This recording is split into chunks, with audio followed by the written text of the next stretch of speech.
In 1995, Troy University launched the Helen Keller Lecture Series.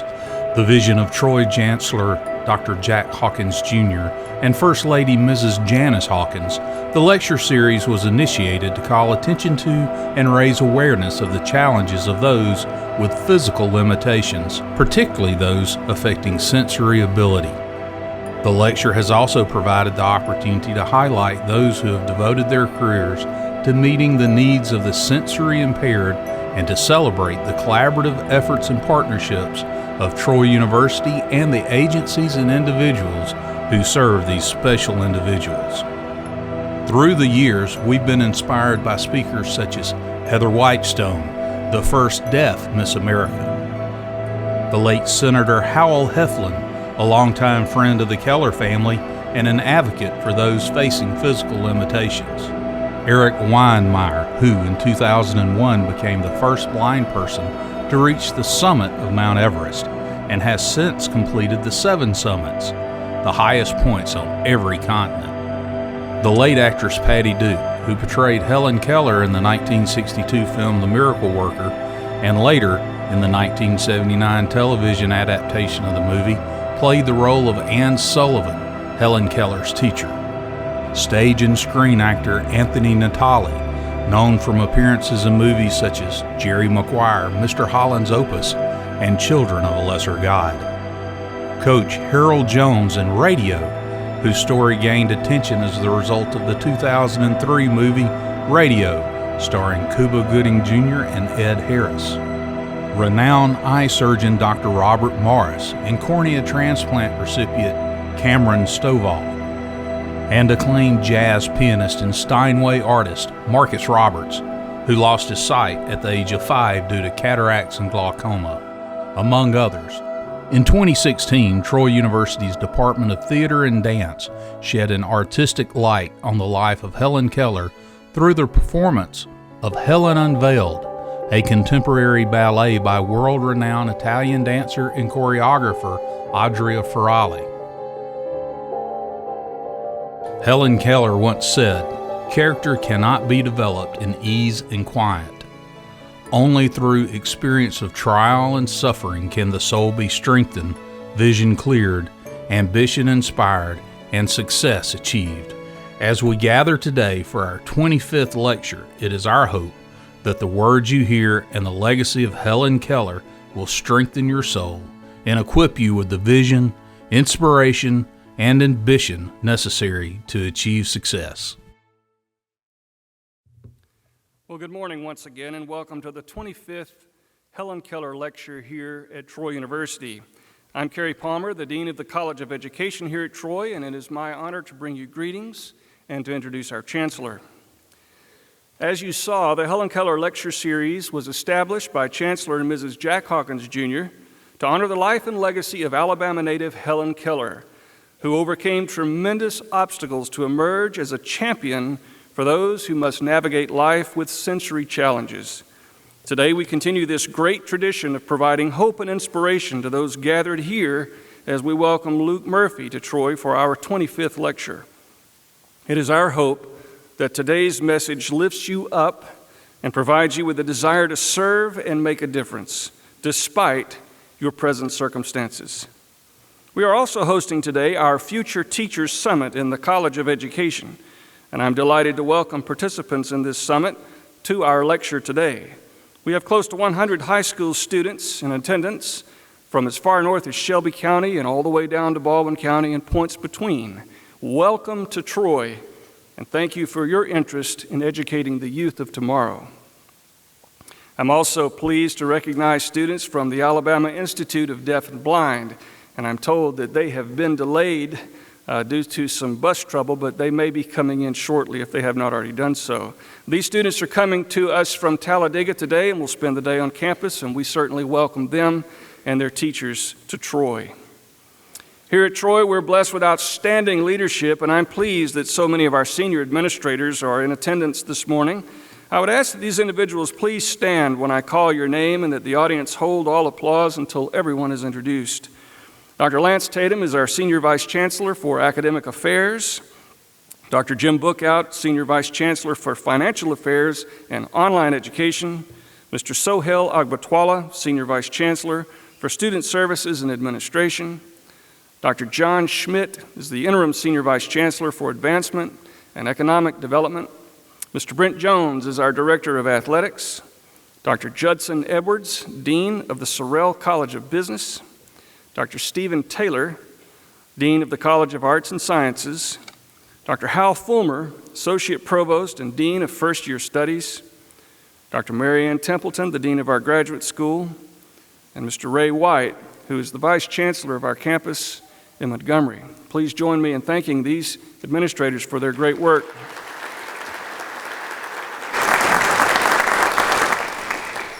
Thank you to the Alabama Institute for Deaf and Blind for providing our interpreters for today's program.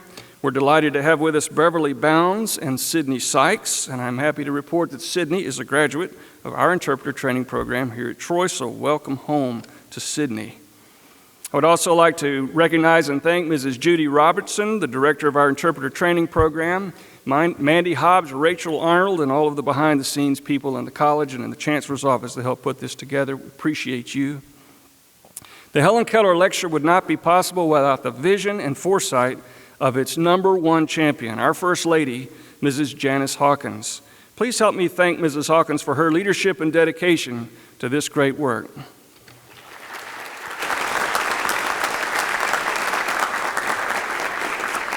Now it gives me great pleasure to introduce our Chancellor here at Troy University, Dr. Jack Hawkins, Jr. Dr. Hawkins will welcome our agency heads in just a moment and introduce our speaker for today.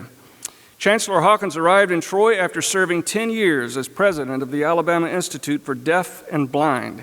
During his decade at AIDB, the institution went from the brink of closure to becoming a national model for the education of students with sensory challenges. The same visionary leadership that transformed AIDB has transitioned Troy from a small regional university to a dynamic institution that is truly international in scope. During the Hawkins administration, Troy has expanded to reach into the Pacific region, attracted record numbers of international students to the Troy campus, made the move to NCAA Division I athletics, invested nearly $400 million in campus facilities, and launched 3 doctoral programs. Troy University and its academic programs are consistently ranked among the nation's best by such outfits as U.S. News and World Report and Princeton Review, among others. As you visit campus today, you will notice several construction projects underway, including a new health sciences building for our nursing and kinesiology programs, and a material sciences building that will facilitate research in the polymer sciences. Dr. Hawkins has served as Chancellor at Troy since the fall of 1989 and is the longest-serving chief executive of a public 4-year university in the country. Please welcome our Chancellor, Dr. Jack Hawkins, Jr.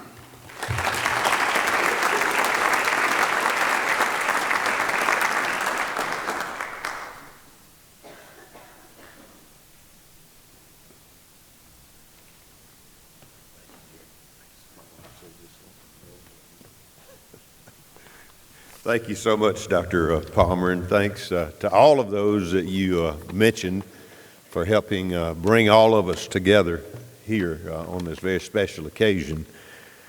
Some of you, if not many of you, have heard me say more than once over the years that great universities truly stir great emotions, and typically that is generated through athletics, but I think emotions are also stirred by great causes, such as the one that we're here today to recognize and celebrate, and that is attention being called to low-incident disabilities, and that's exactly why this was created some 25 years ago. I want to thank my First Lady, Miss Janice Hawkins, for inspiring all of us to remember the low-incident populations, because it was truly her suggestion way back when to begin doing this, and it has served us well. I think it served us as a vehicle for collaboration between agencies, and it's my pleasure to recognize several of those representatives from the agencies that have come together over the years, not only to celebrate this occasion, but also to develop new programs programs such as the Deaf Interpreter Training Program, Rehab Counseling Program, and others. And so we'll have discussions later in the day that may lead to yet more programs. I'm delighted to see the future teachers. Truly, our youth are our future. And for those of you who are dedicated to shaping minds and shaping character, we thank you for that. I'd ask you, if you will, to hold your applause. Quite a number of representatives, I think, warrant introduction, and I'd like to ask them to stand, and then we can recognize them as a group. The Alabama Institute for Deaf and Blind, and Dr. Palmer was right. Janice and I had the honor of serving that institution for a decade. It's really a special place, a special ministry, and those people who are here today do great work. Dr. John Massia, the president, and so proud of the work that Dr. Massia is doing. He truly is taking that institution to a new level, and I'm so grateful for that. Miss Jessica Brummett, Miss Jackie Cordell, Miss Brody Jones, and we'd like to welcome, of course, Miss Becky Watson, who was a member of our staff previously. And Becky, thank you so much for what you did, and thank you for what you're doing for AIDB. The Alabama Department of Rehab Services, and students, a great example of where you can go with a Troy degree. The Commissioner of Rehab, Jane Bertishaw. Jane, thank you. We're proud of you and proud to have you home, and I hope you've paid your alumni dues. Other members of the staff, Dana Barber, Badarius Bell, Ashley Townsend, and we welcome you. The Alabama Department of Mental Health, our good friend and a gentleman who's been part of this, I think, since day one, Mr. Steve Hammerdinger. Welcome back, Steve. A very, very special young lady that has been part of this great tradition now I know from the outset, and that's Miss Helen Keller, or Miss Keller Johnson, who represents the Helen Keller Foundation. And Keller was the great niece of Helen Keller, and actually it's Keller Johnson Thompson. When she started this journey, it was Keller Johnson, and then we added the Thompson years later, but we love her and we welcome her back. Also welcome Miss Cynthia Thomas, who is the superintendent of schools here in Troy. I'd be remiss if I didn't recognize two gentlemen who is with us, who represents the Youth Leadership Development Program, a great program of youth leadership development, and our great friend Dr. Kevin Walsh, and Kevin is really a special individual. We are brought together today to recognize and to celebrate the spirit of a great Alabamian, a lady I think who may have been the greatest of Alabamians, who has truly inspired the world, and that was Helen Keller. I can remember being in India just 3 years ago and being on the very site where Miss Keller had dedicated a building there to serve those who need rehab services. And she was just as alive in that faraway place as she is here in Alabama. You saw those who have spoken to this lecture series before, and I won't go through those, but they we recognize them as some of the true greatest and most prominent people in service and representative of that population, but in service to that population. We have a rich history at this university, and we're very proud of it, of our service to the military. Today is a special day in the history of the United States Marine Corps because we celebrate 247 years of service, but tomorrow is Veterans Day. And then the day after that, we plan to beat Army on the Veterans Memorial Field when they come to Troy. And so this is a special time of year, and we thought it appropriate to have a speaker who would reflect those values of service. Truly, we know freedom is not free. It takes a sacrifice and hard work and the courage of so many to keep this country what it is today. We are very privileged. Dr. Palmer mentioned that we have programs in the South Pacific. Several of us just returned from 2 weeks in Vietnam, a place where 50 years ago we were doing battle, and today we're working together to educate the young people of that country. That's as it should be. but courage is required when you put on that uniform, and that is why at Troy University we stand for the flag and we kneel in prayer, and that's as it should be, because we recognize those people who have served. This gentleman today represents the best of the best, and I'm delighted to be able to introduce him to you, our speaker, Staff Sergeant Luke Murphy of Florida. Shortly after 9/11, some of you will remember that tragic day, many people were inspired to serve because they recognized the threat that our country was under. Luke Murphy was one of those. He stepped forward at age 17 to enlist in the National Guard, and then he enlisted in the regular Army and was assigned to the 101st Airborne Division. He led a 5-man team in the 2003 invasion of Iraq, and they were successful in contributing to the liberation of 3 cities in that country.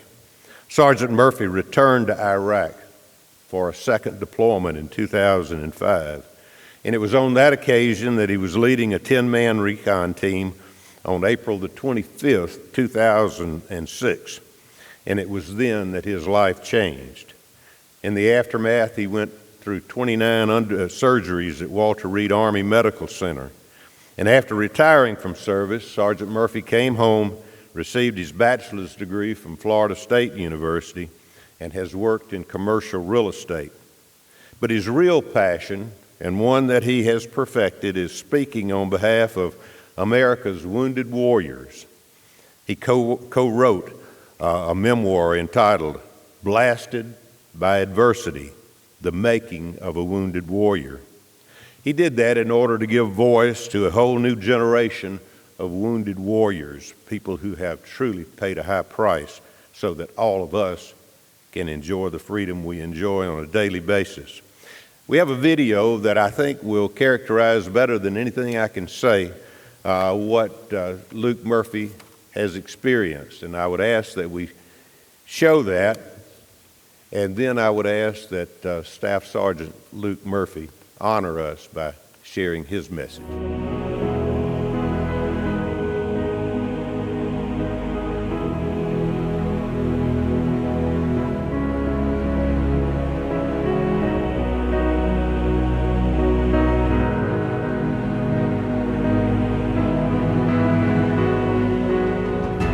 The day I was injured was April 25th, 2006.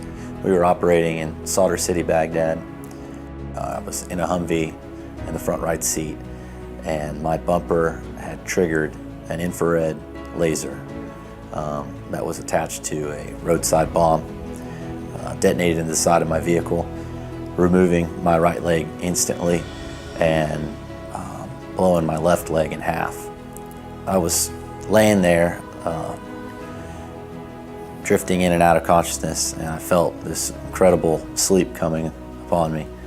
And I started seeing, like, my mom at my funeral crying, and I realized that I was not going to sleep, I was dying. I was in Baghdad ER for 24 hours receiving blood and fighting to stay alive. And then the following day, I was put on a military aircraft and sent to Landstuhl.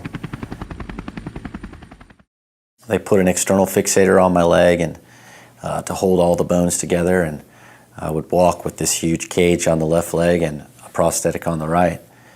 And I remember the first time I stood up, I stood for about 15 seconds and about passed out, and that was my first day, and I realized it was going to be a long road. Ladies and gentlemen, please welcome Staff Sergeant Luke Murphy.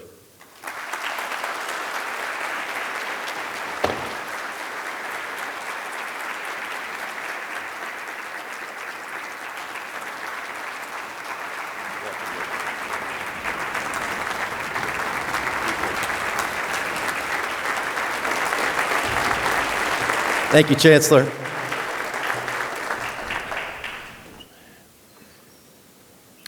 Most of you may not know this, but him and I have something in common. We both received the Purple Heart in service, but he has a Bronze Star and I do not, and a doctorate. Folks, I don't usually start this way, but I'm just going to do it because there's a lot of students in the room. I absolutely hate public speaking. It makes me feel terrible inside. But when I get done, it's like being done with a run. It's just, I feel so much better. And when I was in college, I was asked to give a short speech on somebody that inspires you. And I was certain the class would expect me to, talk about a military person, but I didn't. I'd learned about Eric Weinmeier, who was actually spoken on this very stage. And I'd met the man that helped him get to the top of Everest. And he told me the story about first meeting Eric, and they were climbing in the evening, and he said, "Eric, we got to go down. It's getting dark." And Eric said, "Why?" And he said, "It's getting dark." He said, "Well, welcome to my world." And he turned on his night lamp, and they kept climbing. But, the more I researched this guy, the more impressed I was. His father was a Marine like mine. He had brothers like I do. And when he went blind at a young age, I often wondered, would it be worse to be born blind or to go blind?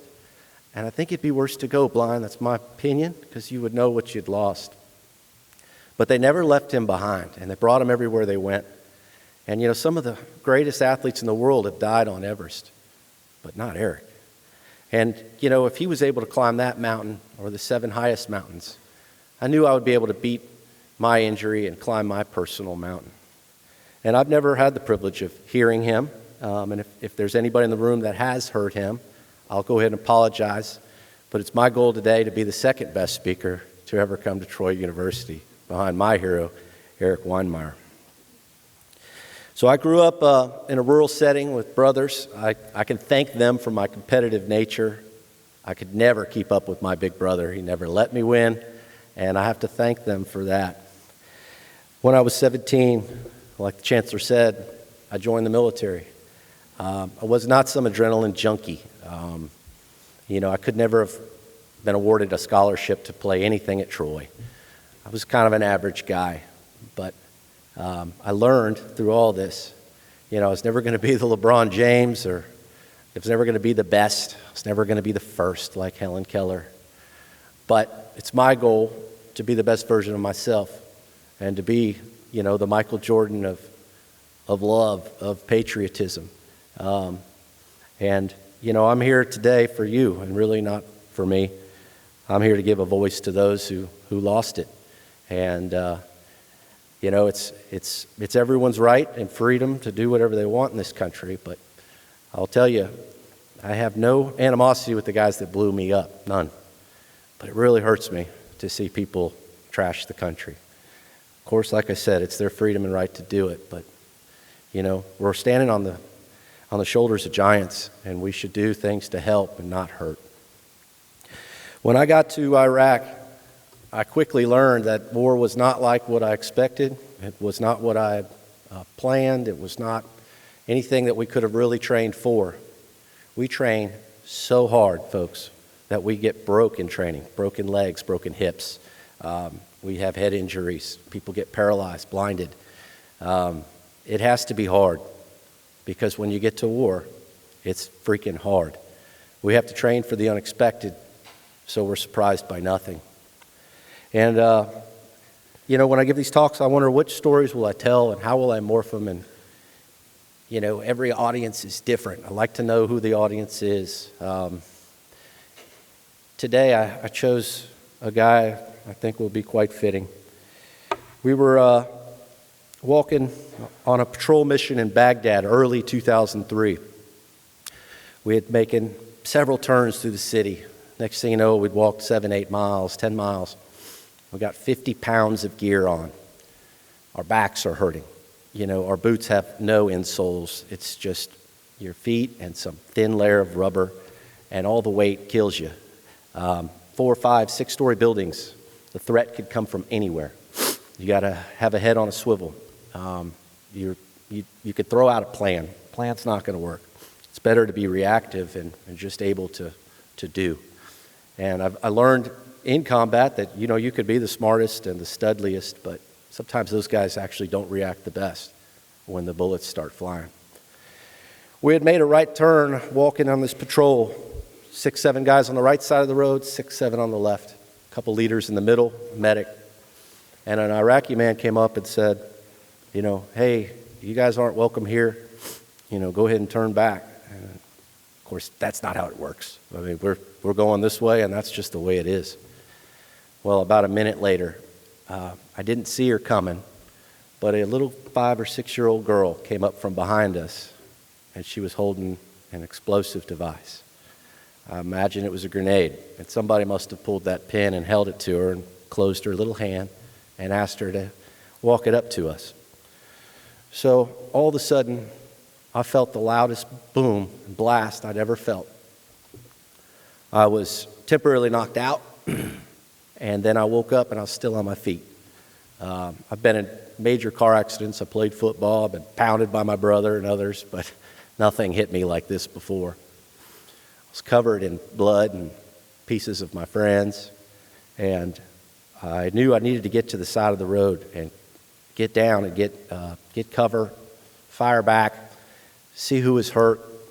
And when I looked into the road, I saw half of our guys down. And we were so far from where we started at that forward operating base, I wondered how the heck are we going to get out of here? We can't carry them that far. We knew they wouldn't send a helicopter because of Black Hawk Down. So I knew we were in big trouble. And one of the guys that was laying in that street bleeding and screaming and thrashing, his name was Troy, and he was from Alabama. And in the original ground invading convoy, I had been knocked out of the back of the vehicle and left in an ambush.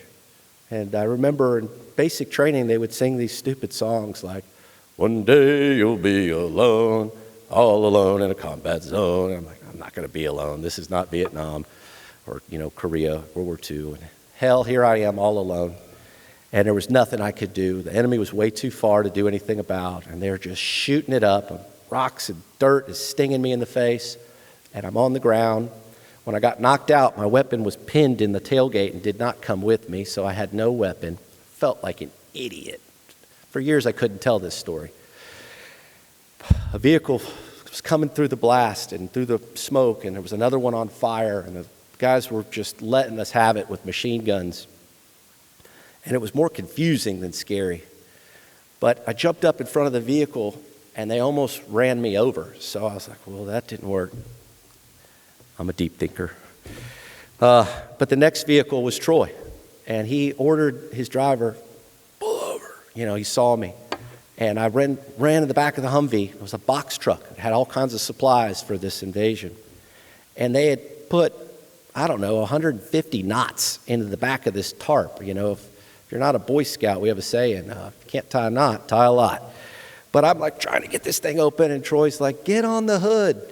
So I jump on the hood of this Humvee, and I was in the 101st Airborne Division, which is really an air assault division. We come in by helicopters, sling-loaded.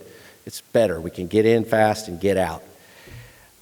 But somehow, I was on a Humvee that didn't have the hooks on the front for slinging. I'm like, how did I get on a Humvee without hooks? So I'm holding on to the windshield wipers, looking through the window at Troy, and they're just shooting it up. And, man, we got out of there and finally caught back up to our convoy. And I come running up, and my platoon or my squad leader says, "We got Murphy back." And the first sergeant said, "We lost Murphy?" I didn't even know they left me. But I was embarrassed, and I went up to Troy afterwards, and everybody knew Troy. Troy had served in the Marine Corps before the Army, and after 9/11, they didn't need their guys to come back. So the Army's like, "Oh yeah, we love Marines. Come on." And Troy was literally about 6'2", 230, and he could whip anybody in the company. The Marines do a lot of training when they're floating around on these boats, lots of jiu-jitsu and stuff. A little different than when you're in the Army. But he once whipped like 25 guys in a row in Kuwait, preparing to go to this fight. And he was a guy everybody respected. So I asked him, hey, what can I do to repay you?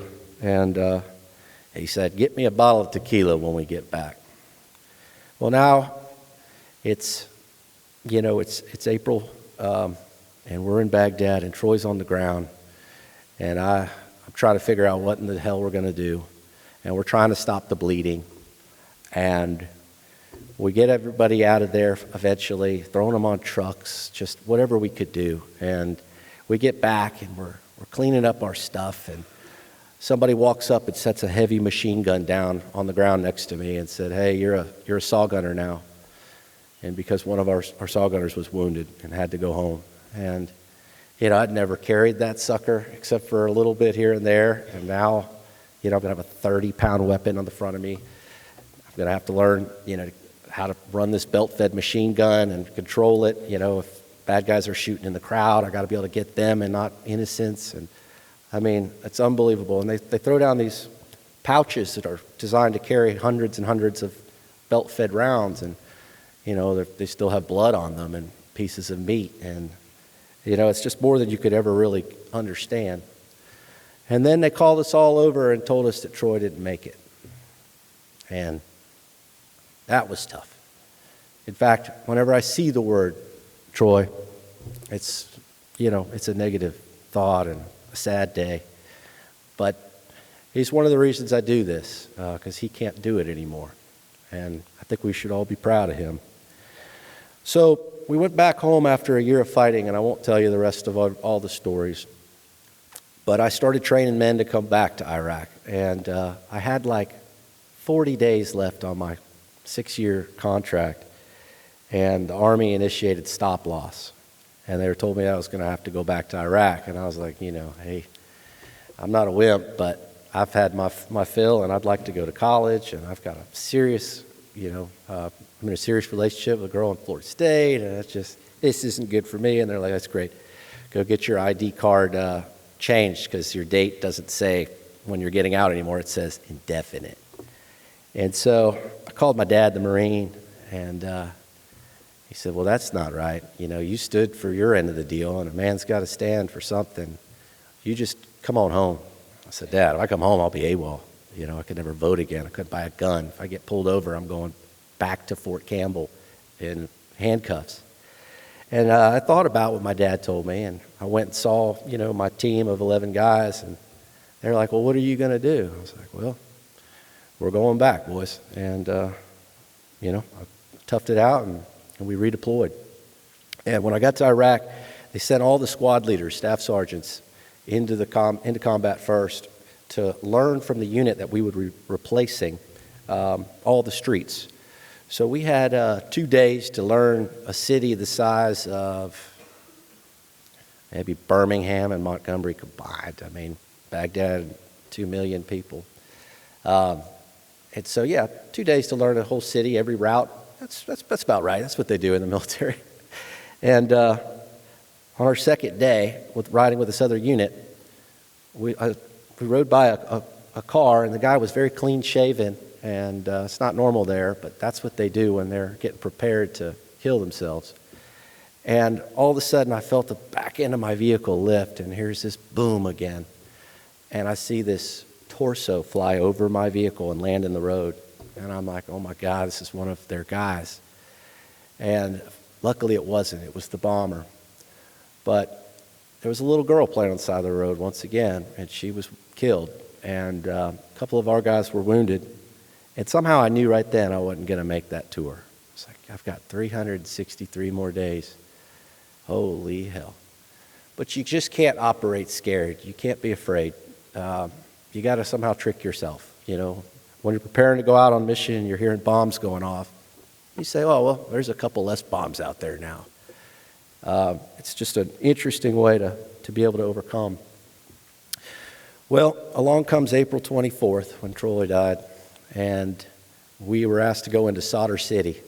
And there's about 40,000 bad guys in Solder City that listen to Al Solder. And Solder could actually trace his lineage all the way back to Muhammad, which is interesting because I don't know anybody that could say they were related to Jesus. But nonetheless, he's not really a great guy. And we would go into Solder with 11 men, so 11 versus 40,000. And, fair odds. But they would shoot us up every time. And unfortunately, Solder City's in Baghdad. It's too close to the green zone. And when the generals in the green zone would hear about the fight going on, they would pull us back. Well, pulling back is the worst thing you could do because it gives your enemy confidence. But at the time, the administration was under a lot of pressure from the press, and that pressure came down to us in combat. So really, we were out there with one hand behind our damn back. And that's just no way to send guys and girls into combat. If you're going to do it, let them do the job. But nonetheless, it was a long day in solder. We spent 20-something hours in the city.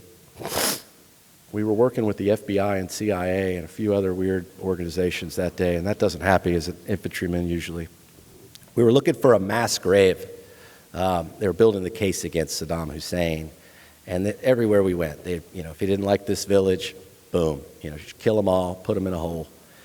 And we were looking for this grave, one, to build the case, and two, to give them a proper Muslim burial. They have to be pointed in a certain direction, and things have to be done. And we do that for them, even if they don't do it for themselves. We never found the grave, but all of a sudden I saw smoke billowing in the city, and I knew that meant, everybody who's bad, come in here, because here they are. And then the older people started sending little kids forward with bricks and rocks, and they're throwing them at us, and we're providing security for the FBI, CIA, and these civilians on the ground. And you literally see a brick coming, put your head down, bang, it banks off your helmet. It's like, geez, one guy I saw get hit in the nose, and it's blood, and this is just normal. But you don't shoot at in these kind of situations. You're not authorized, and nobody wants to shoot a kid, obviously. But I knew that it was going to be a tough walk out of the city. I assumed we were going to get blown up, and we marched in at like 3 a.m. and now it's 9, 10 p.m. And this is how it really is. We'll go 24, 48 hours straight, sometimes without eating, obviously never sleeping, sometimes weeks without a shower. But I knew we were going to get it. So I was coming out of that city, and I was all kind of puckered up, waiting for this boom, and it didn't happen. And we made it back to the base. And an hour later, my lieutenant came up. He said, "Sergeant, we need to go back into the city and do the normal presence patrol." I said, "Sir, we've been in that city for 20-something hours. I think we had a good presence." Smart ass, yeah. And he said, "Well, yeah, get you guys, get in the trucks, and get them ready." So we get up and we get the trucks, and we got them running. We're doing a little checks on them, and all of a sudden my truck overheats, and it hadn't even left the base. And I was like, "Well, that's weird." And then we go out into the city, and the next truck is like spitting sparks into my lap, and we have to get towed back. So this is the second truck down. And then Lieutenant says, "We got to go finish the patrol." And now I'm like, "Sir, we've been there all day. We just went there again, and it was eerie and quiet, and I really got a bad feeling." He's like, "Get them loaded up." I said, "Finally, sir, would you sit down for a second?" And I told him the story about Troy. And I was the only guy in my unit that was there that day. A lot of people heard that story, but nobody was actually there. He had no idea. And he's like, he was empathetic, but, nice story, but get the guys ready. So they brought the company commander's truck up around so we could take it. And it had air conditioning. I was like, "Oh, this is great." We're used to having this stuff that doesn't work. Of course, your windows are up because of the bombs and because of shooting, and it's really like riding around in an oven. But we went back into the city, and we were coming out, and it's the day Troy died. And it's about midnight, so technically it's April 25th, as the chancellor said. But in my mind, it was still the 24th. And my bumper crossed that that infrared laser, and 4 shape charges tore through my vehicle, blew my right leg off immediately, blew my weapon in half, and it blew my left leg around where I was looking at the bottom of my boot. And I've been blown up a lot, so I was like, this is different, and this is not good. I'm a deep thinker, I know. But I felt a tremendous amount of pain and burning, and the Humvee was on fire, and I could hear the guys groaning in pain, and everybody's wounded. And they were rolling down the road 30 miles an hour. I see the driver pumping the brakes. Nothing's happening. He can't stop. He's trying to get it out of gear. It won't come out of gear. And I'm yelling over to him, "Crash the truck, crash the truck." we got to get out of here. We got 1,500 50 cal rounds. We got 9 grenades in this vehicle. We're going to bleed out if we don't get stopped. And he can't hear me. And I took a deep breath after the bomb had blown all my air out of my lungs. And it was the nastiest smoke I'd ever inhaled. And I literally felt like somebody poured gas down my throat and lit it. So I'm losing the ability to talk to my driver, and I see him open his door to try to get fresh air, and his rifle bounces out of the truck. And I mean, you can't lose a rifle in the military. You can't lose night vision. You can't lose a radio. You can't lose anything, but not a rifle. So now I'm worried about getting in trouble when I should be worried about staying alive. And then I realize he's going to jump for it. He's going to save himself. And it isn't like the movies where you can grab the steering wheel. You see that crap. These things are wide. It's farther than from me to her. And so there's nothing I could do. There's nowhere I can go. I've got this Blue Force tracker computer here next to me, pinning me into the seat so I can tell where the enemy and where the friendlies are. The fire's going up through the turret, and it got so hot, it ignited my gunner's chin strap. That burned before skin.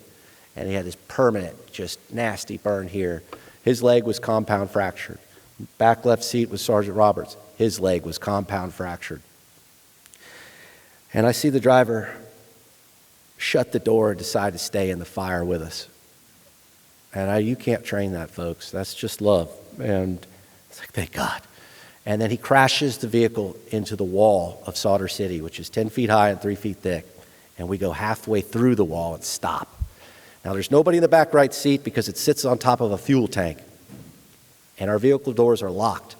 And unfortunately, we learned the hard way, if you put somebody there and there's a fire, like there was in our case, they're going to burn to death. Then you're going to watch it through that window as you're trying to rip the door open. It won't come open. The doors are 400 pounds of solid steel. So everybody gets out of the truck. They fall onto the ground. My gunner jumps onto a compound fractured leg and, falls. And then I realized I'm the only one in, and I'm like, okay, it's time to get out. I wasn't going to get out without them. I couldn't help them, so I was at least going to go down with the damn ship. And I go to open the door, and it's buckled in from the blast. It's V'd, and it won't open.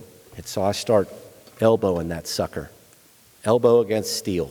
And every time I hit it, my arm is, bleeding and erupting.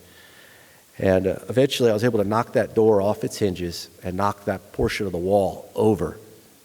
And I think I had a little help. Whether you believe or not, I can tell you I do.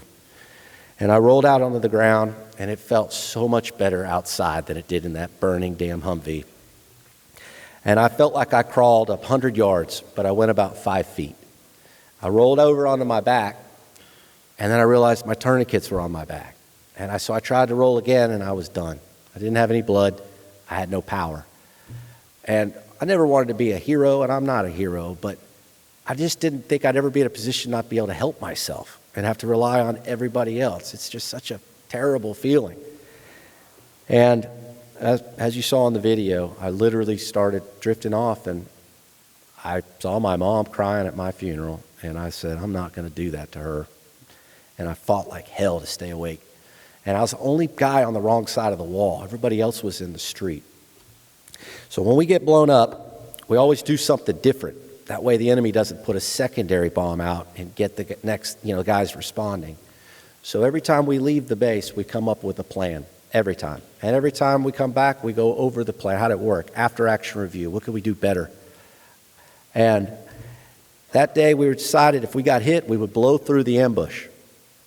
Well, I wasn't blowing through any damn ambush. I'm laying on the ground and I'm going, the one time we decided to do that, I'm left once again alone in combat.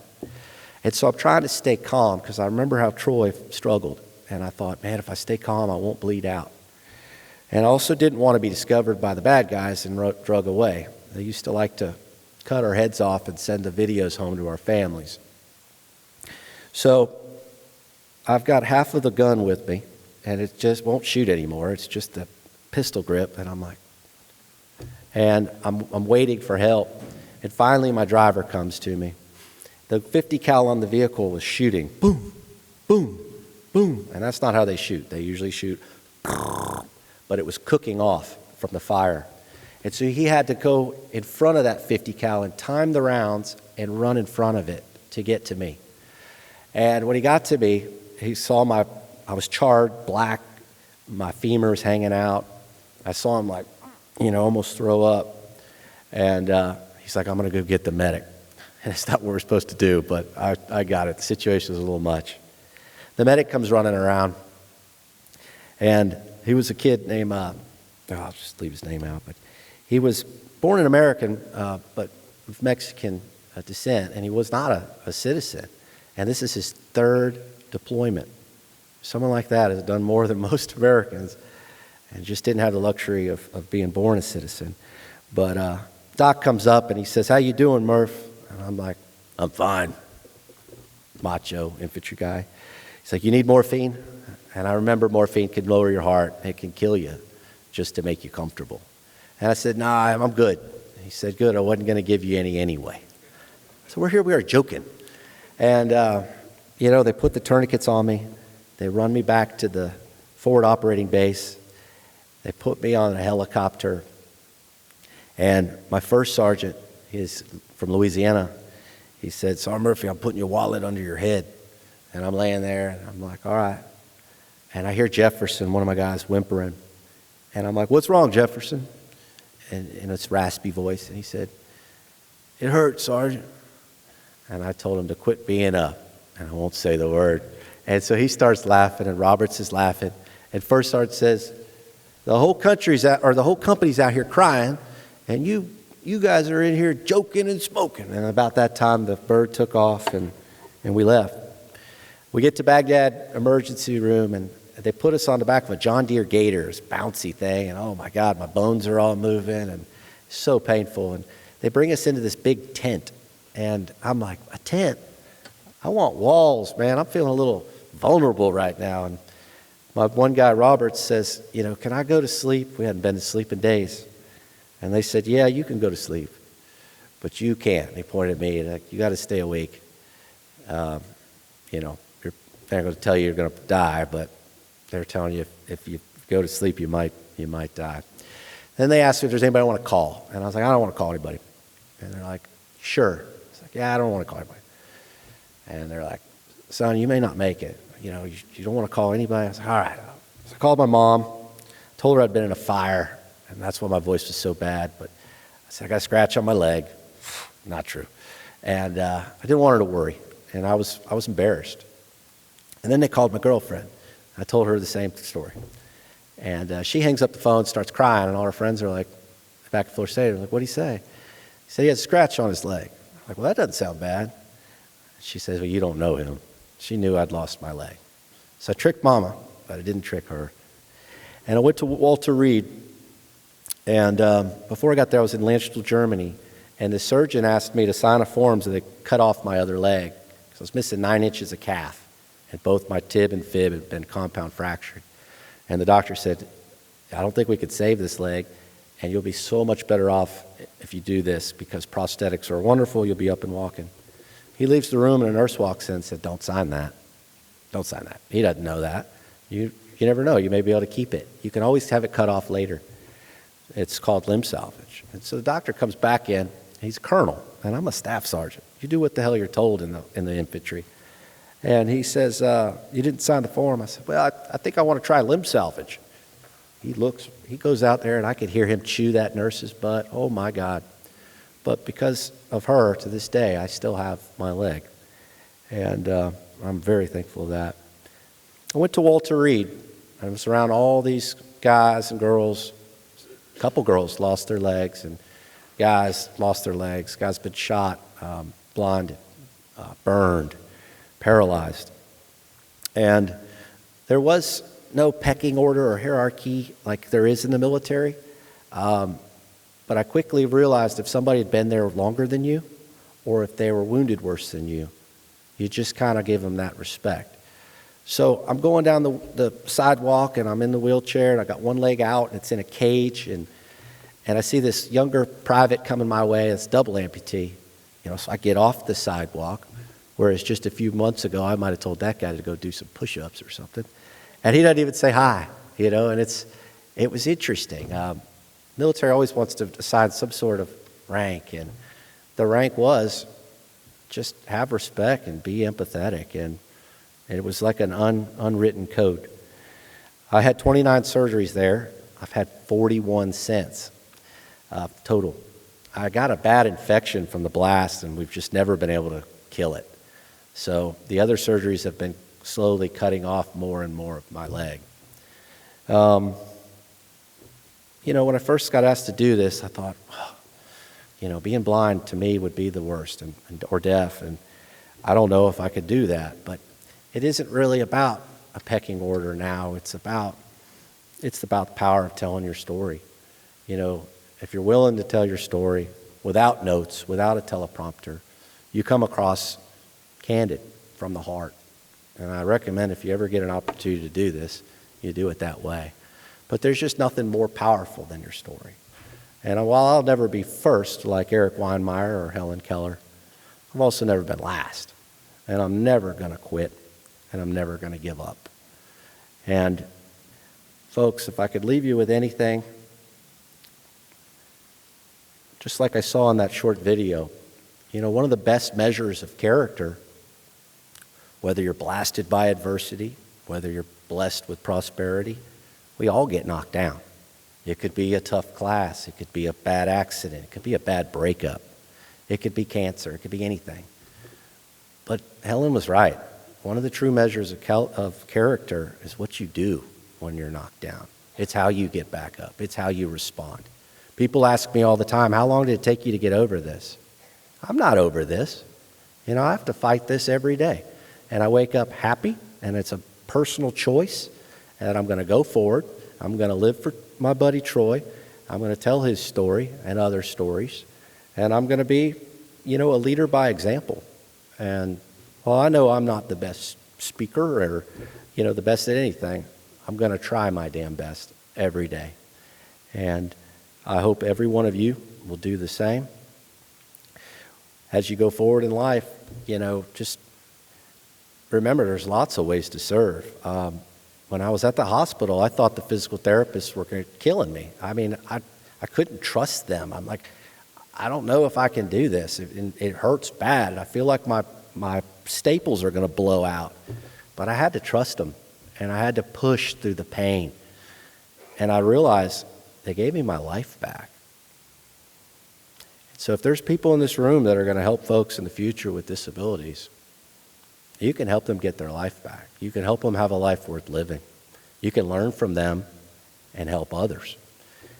And so I've been asked quite a few times, like, well, what's your message going to be today? I don't know. It's going to be whatever y'all take from it. I remember when I wrote my book, a guy came up and wanted me to sign it. And he said, you helped me so much through my daughter's suicide. There's nothing in that book that will help with your child's suicide. Nothing. But once again, you never know what somebody's going to take away from a message.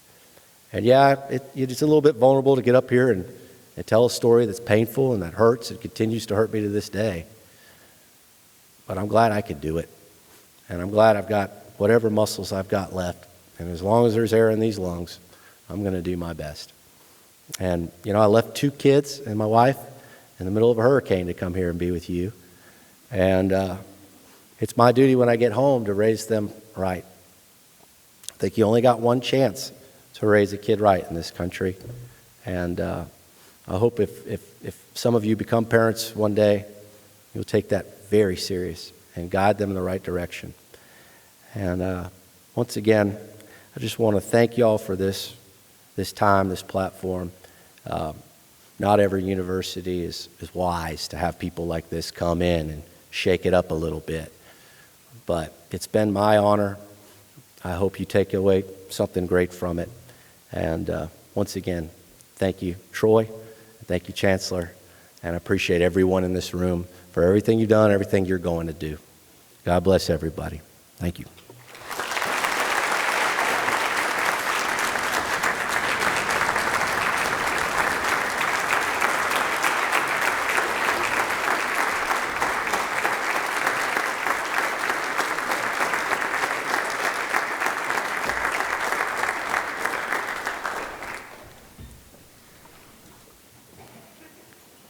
I don't know about you, but I come away from this inspired and maybe a bit convicted about the things that I complain about from time to time. Luke, thank you for your inspiring message today, but more than that, thank you for your service to this great nation of ours. We appreciate you and everything that you stand for.